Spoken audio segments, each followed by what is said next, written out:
hormati, baru saja Bapak Presiden menyelesaikan kegiatan kunjungan ke Kenya. Kenya menjadi negara pertama yang dikunjungi Presiden dalam rangkaian kunjungan ke 4 negara Afrika. Kunjungan ke Kenya adalah kunjungan kenegaraan pertama Presiden Republik Indonesia dalam 44 tahun hubungan kedua negara.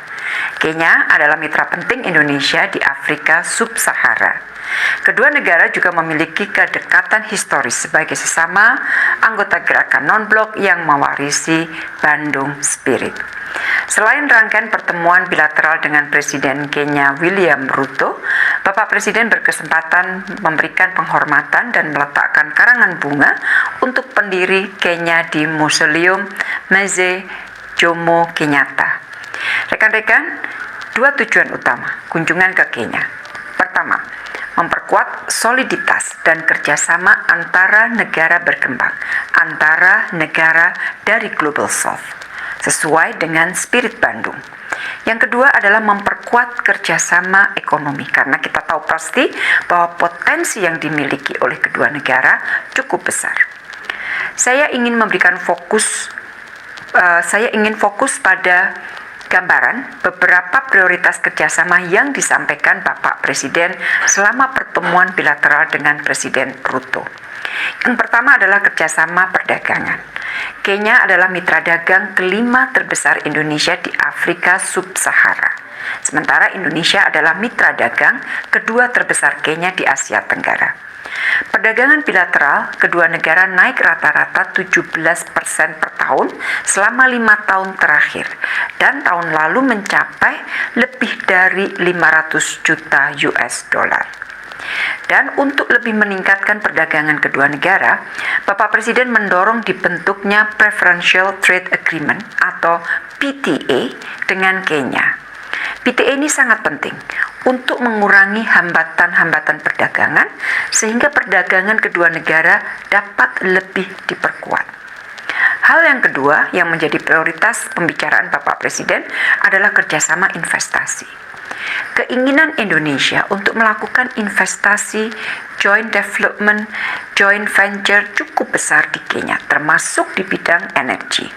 Dalam kunjungan ini, kerjasama investasi di bidang energi diperkuat, antara lain Pertamina Geothermal Energy atau PGE dengan Geothermal Development Company atau GDC senilai 1,5 miliar US dollar, dan Pertamina Geothermal Energy dengan Africa Geothermal International Limited atau EGIL senilai US dollar 700 juta. Kerjasama semacam ini sangat penting untuk membuka jalan bagi kerjasama energi lain, termasuk kerjasama di sektor hulu dan kerjasama di bidang energi baru terbarukan. Sebagai informasi, saat ini Pertamina juga sedang melakukan kerjasama di sektor hulu untuk migas dengan Guma Group. Dan untuk melindungi investasi antara kedua negara, Bapak Presiden mengusulkan agar kedua negara mulai membahas bilateral investment treaty. Hal ketiga yang disampaikan Bapak Presiden adalah kerjasama kesehatan. Inti utama kerjasama ini adalah untuk saling dukung upaya membangun ketahanan kesehatan. Beberapa kerjasama yang dilakukan antara lain adalah kerjasama antara Badan POM kedua negara, kemudian kerjasama Bio Farma dengan Biovax dan Bio Farma dengan Generic Africa Ltd. Dan juga ada kerjasama antara PT Kombipar dengan Track Eco Pharma Ltd di bidang farmasi. Presiden mendorong agar kerjasama ini diperluas untuk produk obat dan farmasi lainnya, karena Bapak Presiden paham betul bahwa potensi peningkatan kerjasama untuk ekspansi pasar obat dan produk farmasi lainnya sangat besar di Kenya. Hal yang keempat yang disampaikan Bapak Presiden adalah mengenai kerjasama pembangunan. Bapak Presiden menyampaikan komitmen untuk mendukung pembangunan Kenya di bidang kesehatan, ketahanan pangan, dan penanganan bencana. Saat ini Indonesia sedang menyusun Grand Design kerjasama pembangunan dengan Afrika di beberapa sektor prioritas.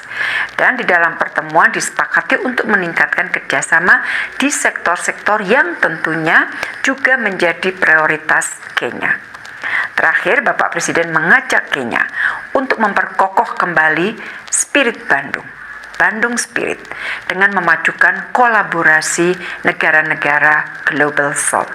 Sudah saatnya suara dan kepentingan negara berkembang, lebih didengar, termasuk kepentingan untuk melakukan lompatan pembangunan untuk kesejahteraan yang lebih baik bagi rakyat negara-negara berkembang.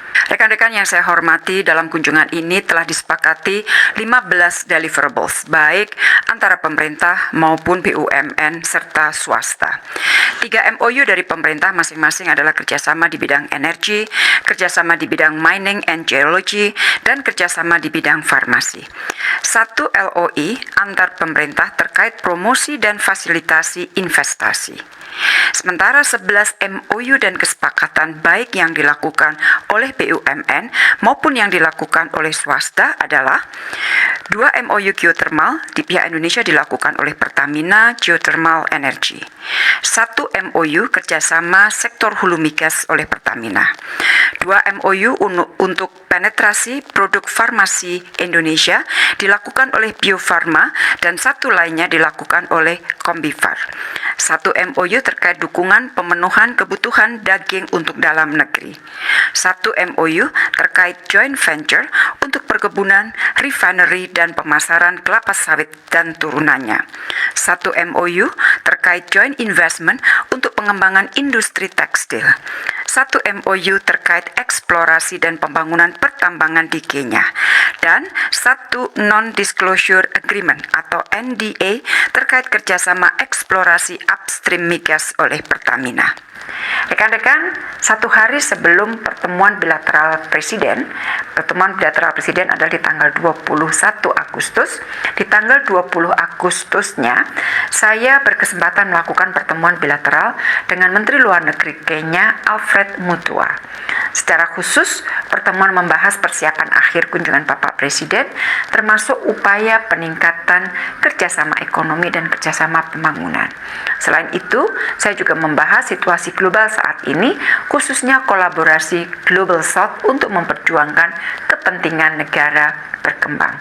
Terakhir, saya juga minta dukungan Kenya untuk pencalonan Indonesia sebagai anggota tidak tetap Dewan Keamanan PBB untuk tahun 2029-2030.